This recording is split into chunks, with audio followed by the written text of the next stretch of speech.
Live করি এবং 22 জুলাই আমি গ্রেফতার হই। আমি আপনাদের কাছে কথা বলি, আমরা প্রবাসে 2 কোটি রেমিটেন্স যোদ্ধা, বৈধ অবৈধভাবে 2 কোটি রেমিটেন্স যোদ্ধা। প্রতিটা রেমিটেন্স যোদ্ধার পরিবারে যদি 4 জন করে সদস্য হয়, তাহলে আমরা বাংলাদেশের 18 কোটি মানুষের মধ্যে 8 কোটি রেমিটেন্স যোদ্ধা পরিবার।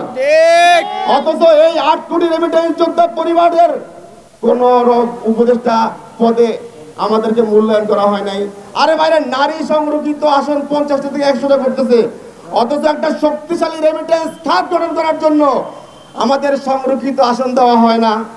যারা রুট লেভেলে প্রবাসীদের অধিকার আদায় করার জন্য প্রবাসী থেকে যুগ যুগ ধরে কাজ করে আসছে, তাদেরকে প্রবাসী কল্যাণ মন্ত্রণালয়ে রাখা হয় না। আপনি ডক্টর আসিফ নজরুল সাহেব ছিলেন ঢাকা ভার্সিটির আইনের অধ্যাপক। আপনি আইন মন্ত্রণালয়ের ছোট ভাই, এটা বিশাল মন্ত্রণালয়। এখানে সংবিধান, পুলিশ, জেল, আর্মি, সেনাবাহিনী, নৌবাহিনী সবকিছু বিশাল বড় একটা মন্ত্রণালয়। আপনি আইন মন্ত্রণালয় নিয়ে থাকেন, আপনি আইনের অধ্যাপক, আইনের সুশাসন কায়েম করেন বাংলাদেশে। আপনি গিয়েছেন 8 কোটি প্রবাসী যোদ্ধার পরিবারের প্রবাসী মন্ত্রণালয়ে গিয়ে আপনি কি করেছেন?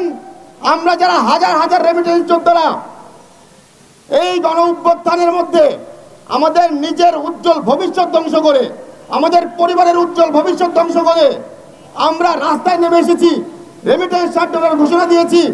যখন বাংলাদেশ ব্ল্যাক আউটে ছিল, আমরা বাংলাদেশ বেতার এবং বাংলাদেশ টেলিভিশনের ভূমিকায় অবতীর্ণ হয়ে সমগ্র বিশ্বকে জানান দিয়েছি আমাদের ভাইয়েরা ভালো নেই, আমাদের দেশ ভালো নেই। এবং আমরা এই রেমিটেন্স শাটডাউনের ঘোষণা দিয়ে স্বৈরাচার হাসিনার অর্থনীতির চাকাকে পঙ্গু করে দিয়েছিলাম। এবং সেই কারণেই আমাদেরকে রাষ্ট্রীয় ষড়যন্ত্রের মাধ্যমে আমাদেরকে জেল খাটিয়ে, আমি 12 দিন আন্ডারগ্রাউন্ড জেলে ছিলাম। আমার পরিবার দুবাইয়ের প্রতিটা পুলিশ স্টেশনে ঘুরেছে, আমার বাচ্চারা দুইবার কেঁদেছে দুবাই কনসুলেট জেনারেল BM জামালের দপ্তরে গিয়ে। এই জাতীয় বেঈমান BM জামাল, সে তার নেত্রীকে খুশি করার জন্য হাজার হাজার প্রবাসীদের বলির পাঠা বানিয়েছে, তাদের পরিবার এবং তাদের জীবন ধ্বংস করেছে, চাকরি উজ্জ্বল ভবিষ্যৎ ধ্বংস করেছে। প্রিয় ভাইয়েরা, আমি বাংলাদেশে আসার পরই এই তারেক ভাইকে নিয়ে এই প্রেস ক্লাবের মধ্যে আমরা সকল বন্ধুদের মুক্তির জন্য দাবি তুলি। এবং সেই সেটা ছিল 11ই আগস্ট। এবং ওই 11ই আগস্ট ডক্টর ইউনূস ঘোষণা দিয়েছিল যে আমরা আমিরাত সরকারের সাথে কথা বলে বন্দীদের মুক্ত করব। কিন্তু আমাদের দাবির সাথে সবসময় একটা দাবি সংযুক্ত ছিল, সেটা ছিল যে জাতীয় বেঈমান BM জামাল, তার দৃষ্টান্তমূলক শাস্তি দিতে হবে।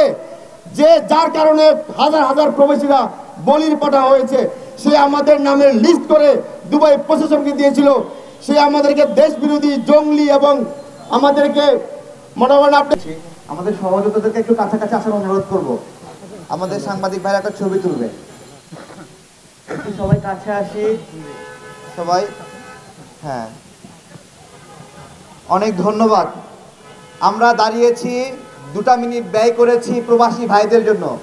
এই জন্য খারাপ লাগছে না? বিরক্ত লাগছে? অনেক ধন্যবাদ।